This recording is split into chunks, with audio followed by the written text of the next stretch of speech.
Hi viewers, నమస్తే. ముందుగా తెలంగాణ మిత్రులకు, సోదరులకు, తోటి జర్నలిస్టులకు తెలంగాణ ఆవిర్భావ దినోత్సవ శుభాకాంక్షలు తెలుపుకుంటూ మనం ఈరోజు డిస్కస్ స్టార్ట్ చేద్దాం. మనతో పాటు అనలిస్ట్ శశి గారు ఉన్నారు. శశి గారు నమస్తే అండి. నమస్తే.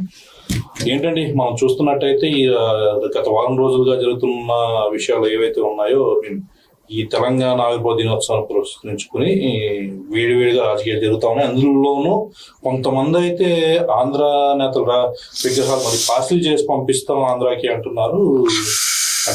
దీని వల్ల ఎవరికి లాభం, ఎవరికి నష్టం అంటారు?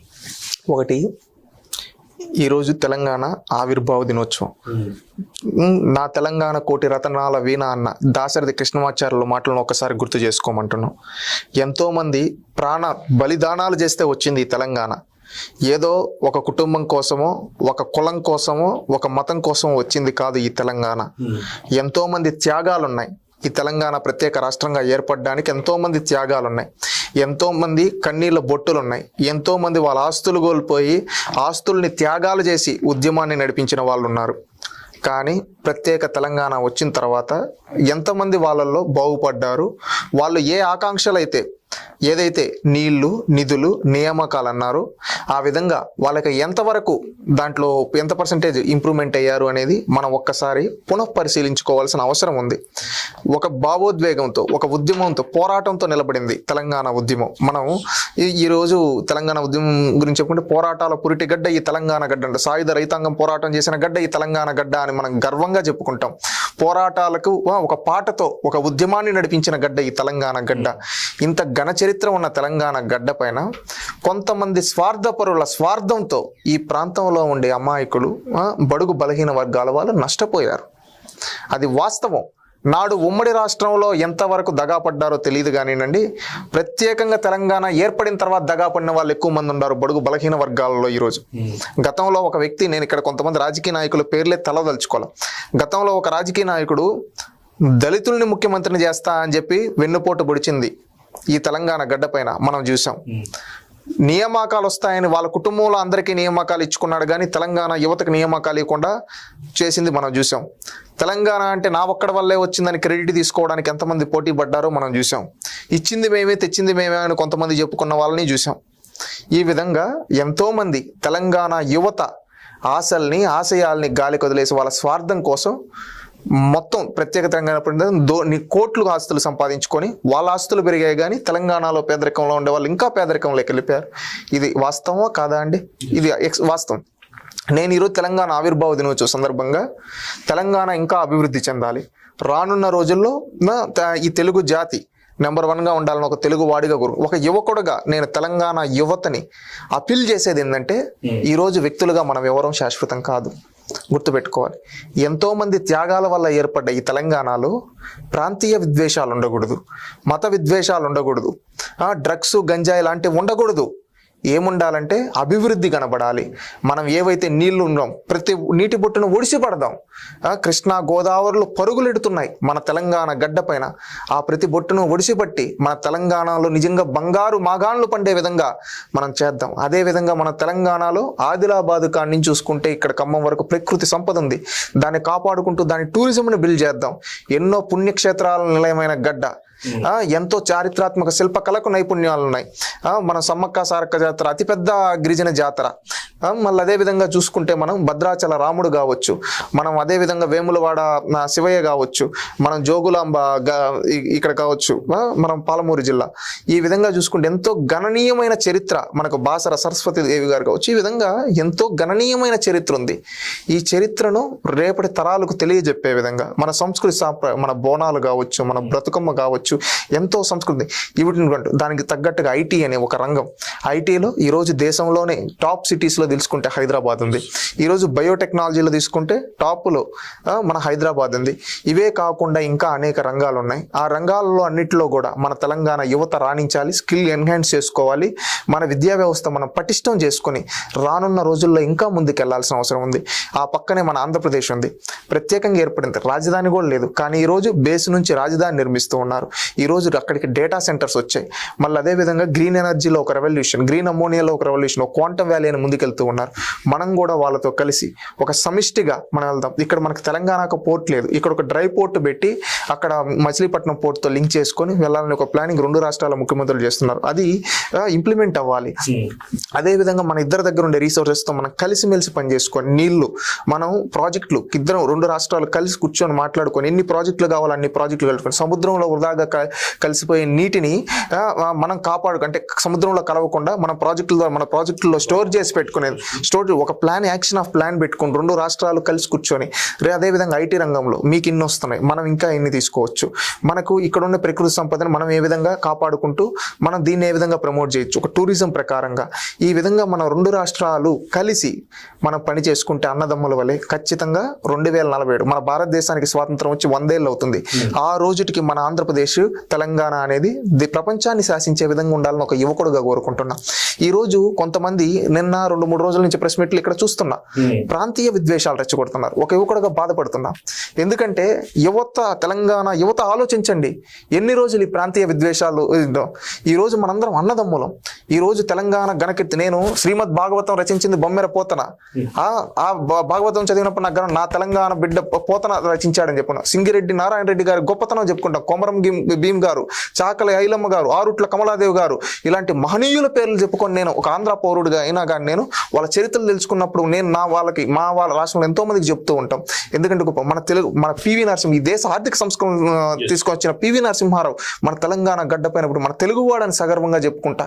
ఈ రోజు మన యాసలు సెపరేట్ అవ్వచ్చేమో కానీ మన రాష్ట్రాలుగా వేరే వచ్చే కానీ వ్యక్తులుగా మనందరం తెలుగు జాతి, మన జాతి నెంబర్ 1 గా ఉండాలి. ఎందుకంటే మనం భాష మాట్లాడే తెలుగు. మన తెలంగాణ మన యాసలు ఎన్నో ఉన్నాయి. మన గోదావరి యాస ఒక విధంగా ఉంటుంది, రాయలసీమ ఉత్తరాంధ్ర యాస ఒక విధంగా ఉంటుంది. యాసలు వేరైనా మన భాష ఒకటే. మన భాషను కాపాడుకుంటూ మన భవిష్యత్ తరాలకు మనం ఒక హెరిటేజ్ ఇవ్వాల్సిన బాధ్యత మనపై ఉంది. దీనికోసం యువతను ఆలోచించమని చెప్తున్నా, తెలంగాణ యువతని. ఎందుకంటే ఈ రోజు రాజకీయ నాయకులు ఎవరైతే రెచ్చగొడుతున్నారో, ఈ రోజు రెచ్చగొట్టే వ్యాఖ్యలు గత 10 ఏళ్ళలో ఎక్కడికి వెళ్ళారు? వీళ్ళకి రాజకీయ అవసరాల కోసం ఆంధ్ర వాళ్ళ సొమ్ములు కావాలి, ఆంధ్ర వాళ్ళు ప్రమోషన్లు కావాలి, ఆంధ్ర హీరోలు ఇంట్లోకి పోయి ప్రమోషన్లు చేసుకుని ఇప్పుడు అధికారం పోయిన తర్వాత కొంతమంది ఈరోజు ప్రాంతీయ విద్వేషాలు రెచ్చగొడుతున్నారే. నువ్వు రాష్ట్ర అభివృద్ధి గురించి కలిసి పనిచేస్తామని మాట్లాడే మాట నీ నోటి నుంచి రావటం లేదే. అంటే వీళ్ళకేంటంటే వీళ్ళ పదవుల కోసం, వీళ్ళ రాజకీయ ఉనికి కోసం ప్రాంతీయ విద్వేషాలు రెచ్చగొడుతున్నారు. దానికి రెచ్చిపోకూడదు. ఎందుకంటే పేదోడు పిల్లలేమో ఈ విధంగా ఉద్యమాలని చెప్పి ఈ విధంగా అని చెప్పి ప్రాణాలు అర్పించేయాలా, మీరేమో పదవులు అనుభవించాలా, మీ పిల్లలేమో అనుభవించాలా. మీ పిల్లలేమో విదేశాల్లో ఉంటారు, మీరు పదవులు తీసుకొని వస్తారు, వాళ్ళు విదేశాల్లో నుంచి వచ్చి పదవులు స్వీకరిస్తారు. ఇక్కడ ఉద్యమాల్లో రక్తం దారబోసిన వాళ్ళేమో ఇంకా కిందకి వెళ్ళాలా? ఇది ఆలోచించమని చెప్తున్నా తెలంగాణ యువతని. ఎందుకంటే గతంలో 2014 నుంచి ఈ రోజుటి వరకు 12 ఏళ్లలో ఎంతమంది ఉద్యమకారుల కుటుంబాలకి అండగా నిలబడ్డారు చెప్పండి. ఎంతో మంది ప్రాణత్యాగాలు ఉన్నాయి. ఈ రోజు 1300 మందికి పైగా ప్రాణత్యాగాలంటే ఎన్ని? 1300 కుటుంబాలు. అంతమంది త్యాగాలకు మీరు ఇచ్చిన విలువేంటి? ఏమి ఇవ్వాల? ఏమంటే మీరు మాత్రం బాగున్నారు, మీరు మాత్రం బాగున్నారు, కానీ పేదోడు ఎంతో మంది పల్లెల్లో ఇంకా నిరుద్యోగం ఎందుకుంది? ఉపాధి వస్తుందన్నారు కదా, ఇంకా ఎక్కడ ఉపాధి? ఎన్ని ప్రభుత్వ కొలువులు ఇచ్చారు చెప్పండి, ఎన్ని ప్రైవేట్ రంగంలో ఉద్యోగాలు కల్పించారో చెప్పండి. ఇంకా తెలంగాణలో నిరుద్యోగం, ఇంకా తెలంగాణలో వలసవాదం ఎందుకుంది? ఇంకా పాలమూరు జిల్లాలో ఇంకా నీటికి అంటక వలసలు వెళ్ళే వాళ్ళు ఎందుకున్నారు? మహారాష్ట్ర ఇట్ట సమాధానాలు చెప్పండి. అయితే గతంలో ఉద్యమ సమయంలో బలిదానాలు చేసుకున్న వారి కుటుంబాన్ని గత ప్రభుత్వాలు ఏమన్నా ఇక్కడ ఆదుకున్న పరిస్థితి కనపడుతుంటారా? లేదండి, అదే కదా చెప్పేది నేను. అందుకే తెలంగాణ యువతను ఆలోచించమని చెప్తున్నాను. ఉస్మానియా కాకతీయ విద్యార్థుల త్యాగాల గురించి ఎన్ని రోజులు స్మరించారు? అధికారంలోకి వచ్చిన తర్వాత ప్రత్యేక తెలంగాణ వచ్చిన తర్వాత ఎన్నిసార్లు వాళ్ళతో సమావేశం అయ్యారు? ఈ తెలంగాణ భవిష్యత్తు ప్లాన్ పైన ఎన్నిసార్లు ఆ యువతతో చర్చించారని అడుగుతూ ఉన్నా ఒక యువకుడుగా. నేను మా రాష్ట్రంలో మా ప్రభుత్వం చేస్తూ ఉంది, యువతకి ప్రాధాన్యత కల్పిస్తూ ఈరోజు ముందుకెళ్తూ ఉంది. ఇక్కడున్న ప్రభుత్వాలు కూడా యువతకి ప్రాధాన్యత అనేది ఇవ్వాలి. యువతకు ప్రాధాన్యత ఇవ్వడంతో పాటు వాళ్ళ ఆలోచనలు స్వీకరించాలి. అంతేగాని ఇక్కడేదో విగ్రహం పెడితే ఈ విధంగా అంటారు. ఒకటి, నేను ఎన్టీ రామారావు గారి గురించి ప్రత్యేకంగా ఈ రోజున స్మరించాల్సిన అవసరం ఉంది, ఆయన గురించి మాట్లాడాల్సిన అవసరం కూడా ఉంది. ఈ రోజు ప్రత్యేక తెలంగాణ రాష్ట్రం ఏర్పడింది, కానీ తెలంగాణకి ఎన్టీ రామారావు గారి కాంట్రిబ్యూషన్ ఈ తరం తెలుసుకోవాలి. మనకు సాయుధ రైతాంగపు నిజాములతో మనం పోరాడి మనం వచ్చిన పల్లెల్లో ఎన్నో ఊర్లు పటేల్ పట్వారీల చేతిలో ఉంటే ఆ వ్యవస్థని రద్దు చేసి స్వాతంత్రం ఇచ్చిన నాయకుడు ఎవరు? ఎన్టీ రామారావు గారు కదా. ఈ తెలంగాణలో అత్యధికంగా ఈ బీసీ, ఎస్సీ, ఎస్టీ నాయకులుగా తీర్చిదిద్దిన ఘనత ఎన్టీ రామారావు గారిది. హైదరాబాద్లో మత కల్లోహాలు ఉంటే, అంతకుముందు కర్ఫ్యూ ఉంటే ఎప్పుడు చూసినా కర్ఫ్యూ లేని హైదరాబాద్గా మార్చిన ఘనత ఎన్టీ రామారావు గారిది కాదా? మళ్ళీ ఇంకొకటి నేను ప్రత్యేకంగా చెప్తున్నా, ఈరోజు నేను మాట్లాడడం కాదు, ఈ తెలంగాణ గడ్డపై నుండి అనేక మంది రాజకీయ నాయకులు, బడుగు బలహీన వర్గాల నుంచి వచ్చి ఈరోజు అత్యున్నత రాజకీయ ఉద్దండలుగా ఉన్న రాజకీయ నాయకులే చెప్పారు ఎన్టీ రామారావు గారు మాకు రాజకీయ భిక్ష పెట్టారని. ఈ తెలంగాణ సమాజంలో 1982కు ముందు బీసీ, ఎస్సీ, ఎస్టీలని ఎలా చూసేవాళ్ళండి ఒక్కసారి గుర్తు తెచ్చుకోండి. ఈరోజు కొంతమంది నాయకులు చెప్తుంటారు, మోతుకుమల నరసింహన్ గారు లాంటి వాళ్ళు కొన్నిసార్లు ఓపెన్ అయ్యారు. వాళ్ళు అన్నారు ఏమనంటే, నా జోబీలో రూపాయి, ₹1 లేని రోజు కూడా ఎన్టీ రామారావు గారు నాపై చేసి నువ్వు వెళ్ళు ఎమ్మెల్యే అంటే, నువ్వే ఎమ్మెల్యే అంటే, నేను ఎమ్మెల్యే కూర్చొని 6 సార్లు ఎమ్మెల్యే అంటే ₹1 కూడా ఖర్చు పెట్టకుండా అది ఆ మహానుభావుడు ఎన్టీ రామారావు గారు పుణ్యమా అని. అంటే అట్టడుగున వర్గానుండే దళితుల్ని, గిరిజనుల్ని పైకి తీసుకొని వచ్చి కూర్చోబెట్టిన ఘనత తెలుగుదేశం పార్టీది, ఎన్టీ రామారావు గారిది. అది ఎవ్వరూ కాదనలేని విషయం. నేను ఒక సంఘటన కూడా చెప్పదలుచుకున్నా. మనకు డికే అరుణ గారు ఉన్నారు కదండి, వాళ్ళ కాన్స్టిట్యున్సీ గద్వాల్ అనుకుంటా. ఆ కాన్స్టిట్యున్సీలో ఎప్పుడు మీరు చూసుకుంటే హిస్టరీ రెడ్డి కమ్యూనిటీ డామినేషన్, వాళ్ళే గెలుస్తూ ఉంటారు. అలాంటి డీకే కుటుంబం పైన 1999లో గట్టు భీముడు అని ఒక బడుగు బీసీ వర్గానికి సంబంధించిన ఒక వ్యక్తిని నిలబెట్టి గెలిపించిన ఘనత తెలుగుదేశం పార్టీది, చంద్రబాబు నాయుడు గారి. అంటే బడుగు బలహీన వర్గాలకి తెలంగాణలో రాజ్యాధికారం ఇచ్చింది. బీసీలు అంటే బ్యాక్వర్డ్ క్లాస్ కాదు, back bone of the state అనే విధంగా ఈ తెలంగాణలో నాయకత్వాన్ని ప్రోత్సహించింది. బడుగు బలహీన వర్గాల నాయకత్వాన్ని తెలుగుదేశం పార్టీ, ఎన్టీ రామారావు గారు, చంద్రబాబు నాయుడు గారు. అది కాదనలేని విషయం. ఎంతో మంది ఈరోజు హైటెక్ సిటీ ఉందండి, ఐఆర్డీఏ ఉంది, ఐఎస్బీ ఉంది, IIIT ఉంది. ఈరోజు ఈ తెలంగాణ సమాజంలో బీసీ, ఎస్సీ, రెసిడెన్షియల్ స్కూల్స్ ఎన్నో తీసుకొని వచ్చి తెలంగాణలో చదువుకి దగ్గర వాళ్ళని ప్రోత్సహించి చదువులు పండగాలంటే పాలసీలు తీసుకొని చేసింది ఎవరు?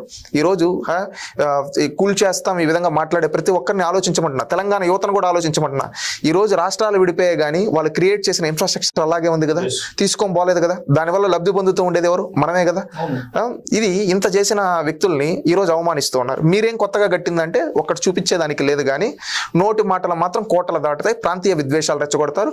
మీరు రెచ్చగొట్టి పేదోడేమో మీకోసం ప్రాణత్యాగాలు చేయాలి, మీరేమో పదవులు అనుభవించాలని ఉండే వాళ్ళ రాజకీయ నాయకుల అహాన్ని దించేదానికి తెలంగాణ యువత పాటుపడాలని కోరుకుంటున్నా. ఈ తెలంగాణ యువత చైతన్యంతో ఉంటారు, ఎందుకంటే ఇది చైతన్యాల పురిటి గడ్డ, ఈ తెలంగాణ గడ్డ, ఉద్యమాలు నడిపించిన గడ్డ. ఈసారి ఎవరైతే ప్రాంతీయ విద్వేషాలు అలాంటి వాళ్ళని అధపాతాలానికి తొక్కుతారని ఈ తెలంగాణ యువత కోరుకుంటూ, ఈ తెలంగాణ సమాజం, ఆంధ్ర రాష్ట్రం రెండు కలిసిమెలిసి అన్నదమ్ముల వలె మనం కలిసి పనిచేద్దాం. 2047 మన భారతదేశానికి స్వాతంత్రం వచ్చి 100 ఏళ్ళు అవుతుంది. ఆ రోజుకి మన తెలుగు జాతి ఈ భారతదేశంలోనే అగ్రగామిగా కాకుండా ప్రపంచంలో కూడా అగ్రగామిగా ఉండి మనము ఈ ప్రపంచాన్ని శాసించే స్థాయిలో మన తెలుగు జాతి ఉండాలని ఒక తెలుగుదేశం పార్టీ కార్యకర్తగా, ఒక తెలుగుదేశం పార్టీ వ్యక్తిగా, అభిమానించే వ్యక్తిగా, ఈ తెలంగాణ అంటే అభిమానం ఉండే వ్యక్తిగా నేను కోరుకుంటూ ఉన్నా. నేను రాయలసీమ వచ్చండి, నాకు తెలంగాణ అంటే ఎంతో, తెలంగాణ సాహిత్యం అన్న అభిమానం. నేను గర్వించదగ్గ, ఎప్పుడైనా నేను నిద్రలో లేకపోయినా ఎప్పుడైనా కానీ నేను తెలుగుదేశం పార్టీ అని. నాకు నచ్చిన ప్రధానమంత్రి ఎవరు అంటే నేను చెప్పే తొలి పేర్లలో పివి నరసింహారావు గారు ఉంటారు, అలాంటి వ్యక్తి. అదేవిధంగా ఈ తెలంగాణ గడ్డ మీద ఎంతో మంది నాయకులు ఉన్నారు. ఈరోజు రేవంత్ రెడ్డి గారన్నా నాకు వ్యక్తిగత, రఘునందన్ రావు గారన్నా అభిమానం ఉంది, అదేవిధంగా కేసీఆర్ గారన్నా అభిమానం ఉంది. నేను అభిమానం లేదని చెప్పినాను, ఎందుకంటే రాజకీయ నాయకులుగా వాళ్ళ వాగ్దాటి కావచ్చు, వాళ్ళ సబ్జెక్ట్ని దాన్ని గౌరవిస్తాం.